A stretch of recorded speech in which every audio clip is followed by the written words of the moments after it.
ವಾರ್ತೆಯ ಮುಖ್ಯಾಂಶಗಳು. ಆಗಸ್ಟ್ 15ರಂದು ಟುಪಲೋ ಸಾರ್ವಜನಿಕ ವೀಕ್ಷಣೆಗೆ ಮುಕ್ತ. ಜಿಲ್ಲಾಧಿಕಾರಿ.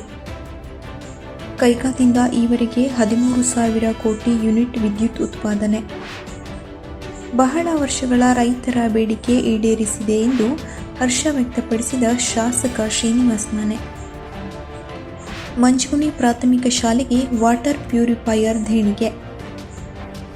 ಅಂಕೋಲಾದಲ್ಲಿ ಪೃಥ್ವಿ ಹೆಗಡೆ ಅವರಿಂದ ಉಚಿತ ಭರತನಾಟ್ಯ ತರಬೇತಿ. ಆಧಾರ್ ಸೇವಾ ಕೇಂದ್ರ ಆರಂಭ. ಸಹೋದರತೆಯ ಸಾಕ್ಷಿ ಎಂಬಂತಾದ ಈ ರಕ್ಷಾ ಬಂಧನ. ವಲಯ ಮಟ್ಟದ ಕ್ರೀಡಾಕೂಟದಲ್ಲಿ ವೀರಗೃಹಿಣಿ ಪಡೆದುಕೊಂಡ ಪ್ರಣತಿ ಗೌಡ. ತಾಲೂಕು ಮಟ್ಟದ ವಿದ್ಯಾರ್ಥಿಗಳಿಂದ ಉತ್ತಮ ಸಾಧನೆ. ಕಾರವಾರದ ರವೀಂದ್ರನಾಥ್ ಕಡಲ ತೀರದಲ್ಲಿನ ಟುಪಲೋ ಯುದ್ಧ ವಿಮಾನವನ್ನು ಆಗಸ್ಟ್ 15ರಿಂದ ಸಾರ್ವಜನಿಕರ ವೀಕ್ಷಣೆಗೆ ಮುಕ್ತಗೊಳಿಸುವ ನಿಟ್ಟಿನಲ್ಲಿ ಎಲ್ಲ ಅಗತ್ಯ ಸಿದ್ಧತೆಗಳನ್ನು ಕೈಗೊಳ್ಳುವಂತೆ ಪ್ರವಾಸೋದ್ಯಮ ಇಲಾಖೆಯ ಅಧಿಕಾರಿಗಳಿಗೆ ಜಿಲ್ಲಾಧಿಕಾರಿ ಕೆ. ಲಕ್ಷ್ಮೀಪ್ರಿಯಾ ನಿರ್ದೇಶನ ನೀಡಿದರು. ಅವರು ಗುರುವಾರ ಜಿಲ್ಲಾಧಿಕಾರಿ ಕಚೇರಿ ಸಭಾಂಗಣದಲ್ಲಿ ನಡೆದ ಪ್ರವಾಸೋದ್ಯಮ ಇಲಾಖೆಯ ಸಭೆಯ ಅಧ್ಯಕ್ಷತೆ ವಹಿಸಿ ಮಾತನಾಡಿದರು. ಆಗಸ್ಟ್ 15ರಂದು ಟುಪಲೋ ಯುದ್ಧ ವಿಮಾನವನ್ನು ಸಾರ್ವಜನಿಕ ವೀಕ್ಷಣೆಗೆ ಮುಕ್ತಗೊಳಿಸುವ ಕುರಿತು ಜಿಲ್ಲಾ ಉಸ್ತುವಾರಿ ಸಚಿವರ ಮೂಲಕ ಉದ್ಘಾಟನಾ ಕಾರ್ಯಕ್ರಮವನ್ನು ಹಮ್ಮಿಕೊಳ್ಳುವಂತೆ ತಿಳಿಸಿದ ಜಿಲ್ಲಾಧಿಕಾರಿಗಳು ಈ ಸ್ಥಳದಲ್ಲಿ ಕೆಫೆಟೋರಿಯಾ ಮತ್ತು ಮ್ಯೂಸಿಯಂ ಕಾರ್ಯಗಳನ್ನು ಶೀಘ್ರದಲ್ಲಿ ಕೈಗೊಳ್ಳುವಂತೆ ಸೂಚಿಸಿದರು.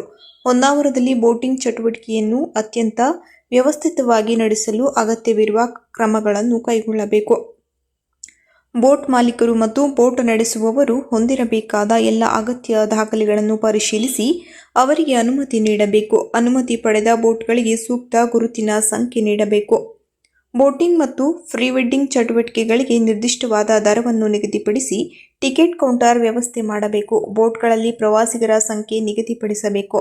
ಎಲ್ಲ ಪ್ರವಾಸಿಗರಿಗೆ ಲೈಫ್ ಜಾಕೆಟ್ ವ್ಯವಸ್ಥೆ ಸೇರಿದಂತೆ ಸಂಪೂರ್ಣ ಸುರಕ್ಷತಾ ಕ್ರಮಗಳನ್ನು ಕೈಗೊಂಡು ನಿಗದಿಪಡಿಸಿದ ಅವಧಿಯೊಳಗೆ ಬೋಟಿಂಗ್ ನಡೆಸಲು ಅವಕಾಶ ನೀಡಬೇಕು ಎಂದರು. ಜಿಲ್ಲೆಯಲ್ಲಿನ ಅನಧಿಕೃತ ಹೋಮ್ ಸ್ಟೇಗಳ ಕುರಿತಂತೆ ಪಂಚಾಯತ್, ಕಂದಾಯ ಮತ್ತು ಪೊಲೀಸ್ ಇಲಾಖೆಯ ಮೂಲಕ ಪರಿಶೀಲಿಸಿ ವರದಿ ನೀಡಬೇಕು. ಅಧಿಕೃತವಾಗಿರುವ ಹೋಮ್ ಸ್ಟೇಗಳಿಗೆ ಅನುಮತಿಯನ್ನು ನೀಡುವಂತೆ ಮತ್ತು ನವೀಕರಣಗೊಳಿಸುವಂತೆ ತಿಳಿಸಿದರು. ಭೀಮಕೋಲ ಕೆರೆಯನ್ನು ಜಿಲ್ಲಾ ಪ್ರವಾಸೋದ್ಯಮ ಅಭಿವೃದ್ಧಿ ಸಮಿತಿಯ ಮೂಲಕ ನಿರ್ವಹಣೆ ಮಾಡುವ ಕುರಿತಂತೆ ಅಗತ್ಯವಿರುವ ಕ್ರಮಗಳನ್ನು ಕೈಗೊಳ್ಳಬೇಕು.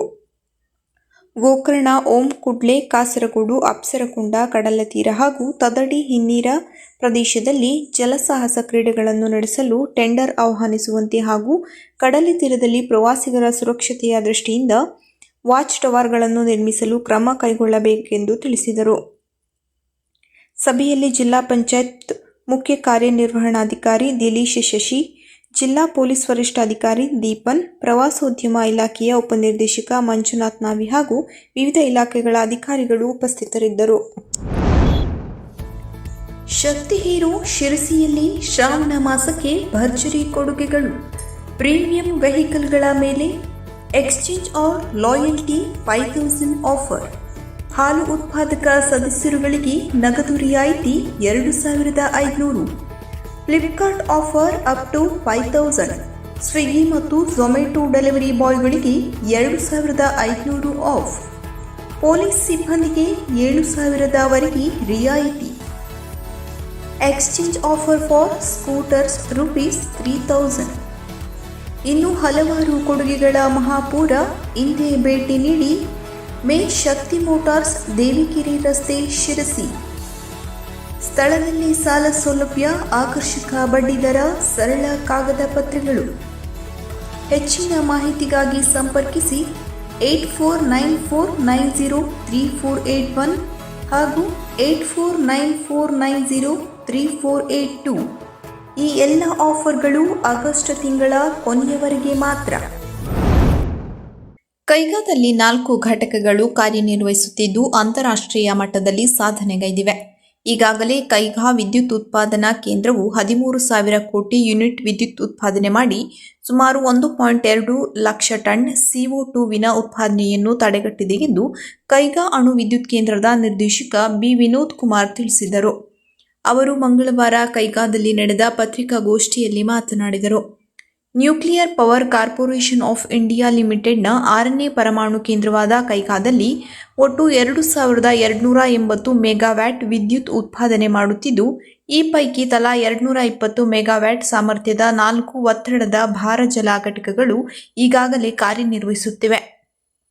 700 ಮೆಗಾವ್ಯಾಟ್ ಸಾಮರ್ಥ್ಯದ 2 ಒತ್ತಡದ ಭಾರಜಲ ಘಟಕಗಳ ನಿರ್ಮಾಣಕ್ಕಾಗಿ ಉತ್ಖನನ ಚಟುವಟಿಕೆಗಳು ಮುಕ್ತಾಯವಾಗಿವೆ ಎಂದರು. ಕೈಗಾದಲ್ಲಿ ತಲಾ 700 ಮೆಗಾವ್ಯಾಟ್ಗಳ 5 ಮತ್ತು 6ನೇ ಘಟಕ ನಿರ್ಮಾಣ ಕಾಮಗಾರಿಯನ್ನು 2030ರ ವೇಳೆಗೆ ಮುಕ್ತಾಯ ಮಾಡುವ ಗುರಿ ಹೊಂದಲಾಗಿದೆ ಎಂದು ಹೇಳಿದರು. ಅಲ್ಲದೆ ಸಿಎಸ್ಆರ್ ಯೋಜನೆಯಡಿ ಪ್ರತಿ ವರ್ಷ 9 ರಿಂದ 16 ಕೋಟಿಯವರೆಗೂ ಹಣವನ್ನು ವಿನಿಯೋಗಿಸುತ್ತಿದ್ದು, ಇದುವರೆಗೆ 110 ಕೋಟಿ ರೂಪಾಯಿ ಖರ್ಚು ಮಾಡಲಾಗಿದ್ದು, ಕಾಳಿ ಹುಲಿ ಮೀಸಲು ವಲಯದಲ್ಲಿ ವನ್ಯಜೀವಿ ಸಂರಕ್ಷಣೆಗಾಗಿ 20 ಕೋಟಿ ರುಗಳನ್ನು ವ್ಯಯಿಸಲಾಗಿದೆ ಎಂದು ಕೈಗಾ ಅಧಿಕಾರಿಗಳು ಮಾಹಿತಿ ನೀಡಿದರು. ಈ ಸಂದರ್ಭದಲ್ಲಿ ಎನ್ಪಿಸಿಐಎಲ್ ಕಾರ್ಪೊರೇಟ್ ನಿರ್ವಹಣೆ ವಿಭಾಗದ ಉಮೇದ್ ಯಾದವ್, ಕೈಗಾ ಮಾನವ ಸಂಪನ್ಮೂಲ ವಿಭಾಗದ ಮುಖ್ಯಸ್ಥೆ ಸುವರ್ಣ ಗಾಂವ್ಕರ್, ಪರಿಯೋಜನಾ ನಿರ್ದೇಶಕ ಜೆಎಲ್ ಸಿಂಹ, ಕೈಗಾ 1 ಮತ್ತು 2ನೇ ನಿರ್ದೇಶಕ ಶ್ರೀರಾಮ್, 3 ಮತ್ತು 4ರ ನಿರ್ದೇಶಕ ಎಸ್ಕೆ ಓಜಾ, ಮುಂಬಯಿಯ ಬಾಬಾ ಅಣು ವಿಜ್ಞಾನ ಕೇಂದ್ರದ ನಿವೃತ್ತ ನಿರ್ದೇಶಕ ಡಾ. ಹೇಮಂತ್ ಹಳ್ದವನೇಕರ್ ಇತರರು ಹಾಜರಿದ್ದರು. ವರಮಹಾಲಕ್ಷ್ಮಿ ಮತ್ತು ಗಣೇಶ ಹಬ್ಬದ ಶುಭಾಶಯಗಳು. ಬಜಾಜ್ನ ಬಂಪರ್ ಕೊಡುಗೆಗಳು, ಎಕ್ಸ್ಚೇಂಜ್ ಮತ್ತು ಲೋನ್ ಮೇಳ, ಪಲ್ಸರ್ ಸೆಲೆಬ್ರೇಷನ್ ಕಾರ್ನಿವಲ್ ವಿಶೇಷ ಆಚರಣೆ. ಬೆಲೆಯಲ್ಲಿ ಉಳಿತಾಯ ಮಾಡಿ 9111ರವರೆಗೆ ವಿವಿಧ ಮಾಡೆಲ್ಗಳ ಬೈಕ್ಗಳು ವಿಶೇಷ ಬೆಲೆ ಹಾಗೂ ಉಳಿತಾಯದೊಂದಿಗೆ.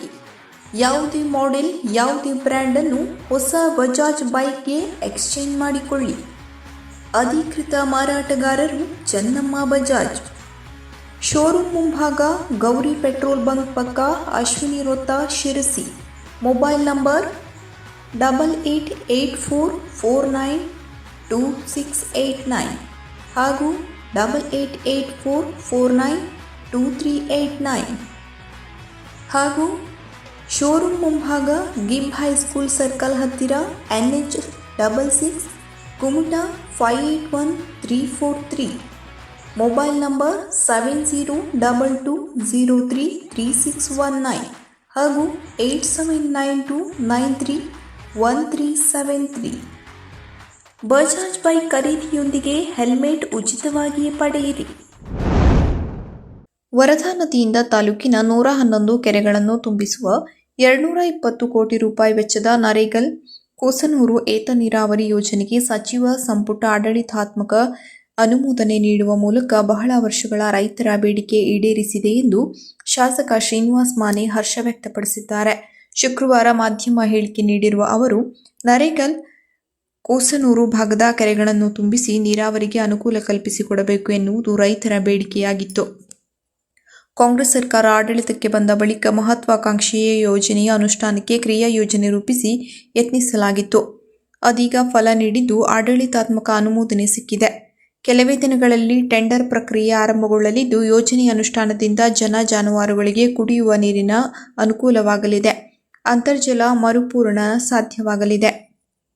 ಜಿಲ್ಲೆಯ ದೊಡ್ಡ ಕೆರೆಗಳಲ್ಲಿ ಒಂದೆನಿಸಿರುವ ನರೇಗಲ್ ಕೆರೆ ಸೇರಿದಂತೆ 111 ಕೆರೆಗಳ ಒಡಲು ತುಂಬಲಿದೆ ಎಂದು ತಿಳಿಸಿದ ಶಾಸಕ Mane, CM Siddaramaiah, DCM DK Shivakumar, ಸಣ್ಣ ನೀರಾವರಿ ಸಚಿವ ಎನ್ಎಸ್ ಬೋಸರಾಜು, ಜಿಲ್ಲಾ ಉಸ್ತುವಾರಿ ಸಚಿವ ಶಿವಾನಂದ ಪಾಟೀಲ್ ಅವರಿಗೆ ಅಭಿನಂದನೆ ತಿಳಿಸಿದ್ದಾರೆ.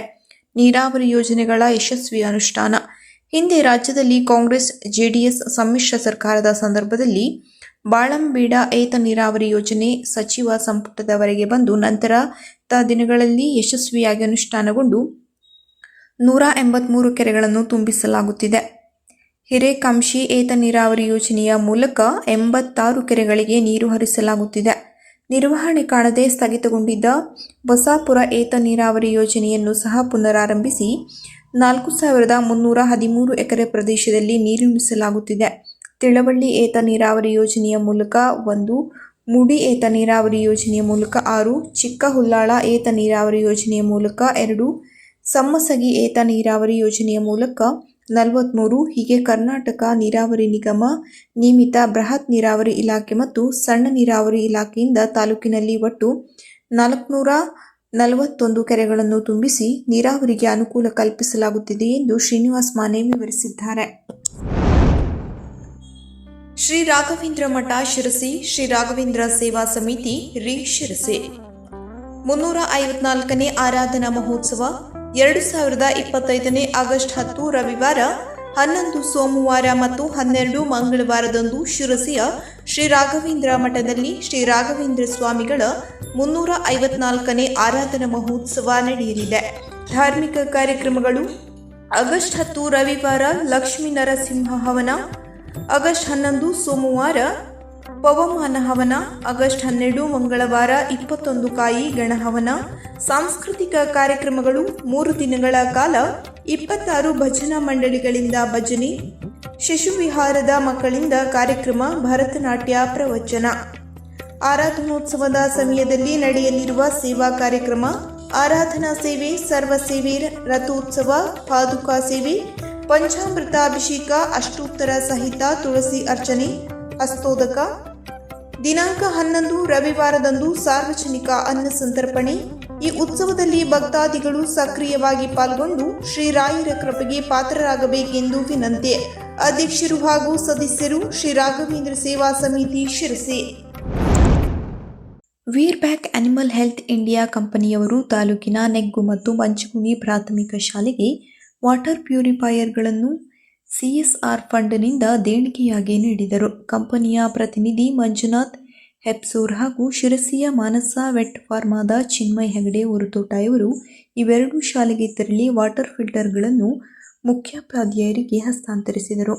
ಈ ವೇಳೆ ನೆಗ್ಗು ಶಾಲೆಯಲ್ಲಿ ಚಿನ್ಮಯ್ ಹೆಗಡೆ ಹಾರುಗಾರ್, ರಮಣ್ ಭಟ್ ಹೊರತೋಟ, ಮಂಚಗುಣಿ ಶಾಲೆಯಲ್ಲಿ ಎಸ್ಡಿಎಂಸಿ ಅಧ್ಯಕ್ಷ ಹರ್ಷ ಪೈ ಮತ್ತು ಸಾಮಾಜಿಕ ಯುವ ಮುಖಂಡ ಪ್ರವೀಣ್ ಗೌಡ ತೆಪ್ಪಾರ್ ಹಾಗೂ ವಿದ್ಯಾರ್ಥಿಗಳು, ಶಿಕ್ಷಕರು ಉಪಸ್ಥಿತರಿದ್ದರು.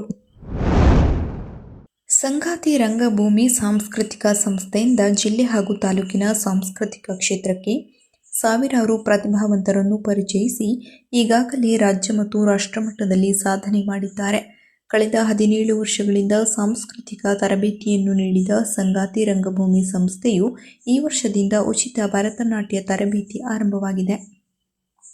ಶಾಸ್ತ್ರೀಯ ನೃತ್ಯದಲ್ಲಿ ವಿದ್ವತ್ ಪರೀಕ್ಷೆಯಲ್ಲಿ ತೇರ್ಗಡೆ ಹೊಂದಿ ವಿದ್ವತ್ ಸಾಧನೆ ಮಾಡಿದ ವಿದೂಷಿ ಪೃಥ್ವಿ ಹೆಗಡೆ ಅವರಿಂದ ಪ್ರತಿ ಭಾನುವಾರ ಮುಂಜಾನೆ 10 ಗಂಟೆಯಿಂದ ಮಧ್ಯಾಹ್ನ 1 ಗಂಟೆಯ ತನಕ ಪಟ್ಟಣದ ನಾಡವರ ಸಮುದಾಯ ಭವನದ ಹಿಂಬದಿಯಲ್ಲಿರುವ ಕೋಮಾರಪಂಥ ವಿದ್ಯಾವರ್ಧಕ ಸಂಘದ ಸಭಾಭವನದಲ್ಲಿ ಉಚಿತ ತರಬೇತಿ ನೀಡಲಾಗುವುದು. ಇದರ ಪ್ರಯೋಜನವನ್ನು ವಿದ್ಯಾರ್ಥಿಗಳು ಹೆಚ್ಚಿನ ಸಂಖ್ಯೆಯಲ್ಲಿ ಪಡೆದುಕೊಳ್ಳಬಹುದು. ಹೆಚ್ಚಿನ ಮಾಹಿತಿಗಾಗಿ ಸಂಗಾತಿ ರಂಗಭೂಮಿಯ ಸಂಚಾಲಕ ಕೆ. ರಮೇಶ್, ಮೊಬೈಲ್ ನಂಬರ್ 9902043452 ಇವರನ್ನು ಸಂಪರ್ಕಿಸಲು ಕೋರಲಾಗಿದೆ. ಇದೇ ಆಗಸ್ಟ್ 10ರಂದು ಮುಂಜಾನೆ 10 ಗಂಟೆಗೆ ತರಗತಿ ಪ್ರಾರಂಭವಾಗಲಿದೆ.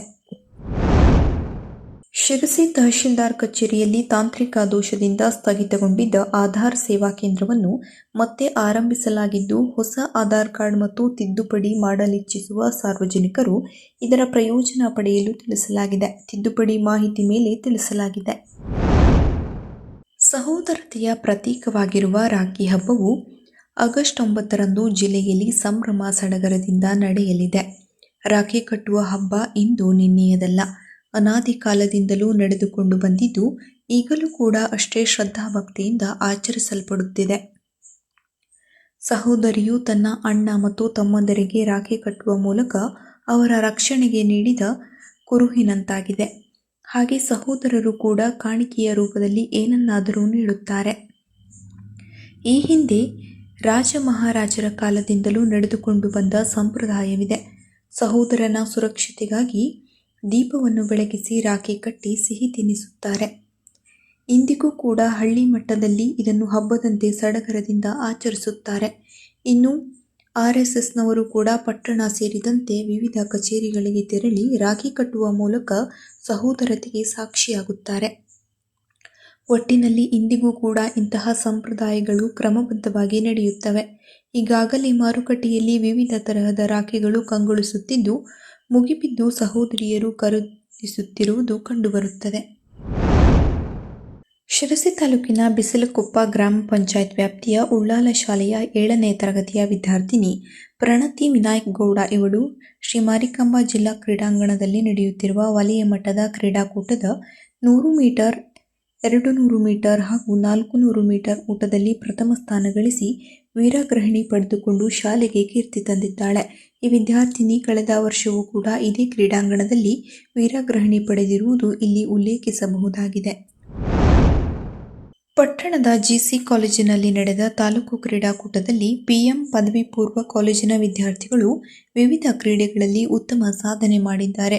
ಸಿಂಚನಗೌಡ ಜಾವೆಲಿನ್ ಪ್ರಥಮ, 4400 ರಿಲೇ ದ್ವಿತೀಯ, ಸುಷ್ಮಾಗೌಡ ಚಕ್ರ ಎಸೆತ, ಜಾವೆಲಿನ್ ದ್ವಿತೀಯ, ಗುಂಡು ಎಸೆತ ತೃತೀಯ ಸ್ಥಾನ ಪಡೆದಿದ್ದಾರೆ. ಸುಜಾತಗೌಡ 400 ಮೀಟರ್ ಓಟ ತೃತೀಯ, ಸಹನಾ ಚಕ್ರ ಎಸೆತ ತೃತೀಯ, ಏಕಲವ್ಯಗೌಡ ತ್ರಿವಿಧ ಜಿಗಿತ ದ್ವಿತೀಯ, ರೋಹಿತ್ ಮಿರಾಶಿ 100 ಮೀಟರ್ ಹರ್ಡಲ್ಸ್ ದ್ವಿತೀಯ, 5000 ಮೀಟರ್ ಓಟ ದ್ವಿತೀಯ, ಲಕ್ಷ್ಮಣ್ ಕೋಕರೆ 200 ಮೀಟರ್ ದ್ವಿತೀಯ ಮತ್ತು ರೋಹಿತ್ ಮಿರಾಶಿ ನಾಯಕತ್ವದ ಕಬಡ್ಡಿ ರನ್ನರ್ ಆಗಿರುತ್ತಾರೆ. ಜಿಮ್ಖಾನಾ ವಿಭಾಗದ ಶ್ರೀನಿವಾಸ್ ಯುಕೆ ತರಬೇತಿ ನೀಡಿದ್ದರು. ವಿದ್ಯಾರ್ಥಿಗಳ ಈ ಸಾಧನೆಗೆ ಕಾಲೇಜಿನ ಪ್ರಾಚಾರ್ಯ ಪಾಲ್ಗುಣಗೌಡ ಹಾಗೂ ಸಿಬ್ಬಂದಿಗಳು ಅಭಿನಂದಿಸಿದ್ದಾರೆ.